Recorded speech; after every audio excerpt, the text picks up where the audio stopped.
Happy Mother's Day to all, sa lahat ng nanay sa buong mundo at sa buong Pilipinas. Ito ay araw nyo. So, Happy Mother's Day sa inyo. Sa lahat ng lola, sa lahat ng mga naging teacher ko kahit dalaga. Para sa akin, kung papairalin yung principle ng surrogate parents kahit dalaga pa sila, meron naman akong teacher na dalaga pa hanggang sa naging teacher na dalaga pa hanggang ngayon. So, Happy Mother's Day because para sa akin, nanay pa rin kayo to me. Because of ano yung naging parte nyo sa paghubog sa pagkatao throughout the years. So, sana po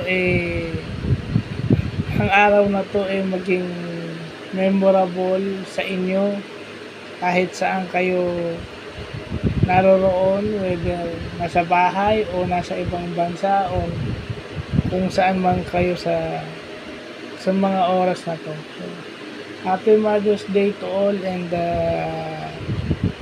God bless.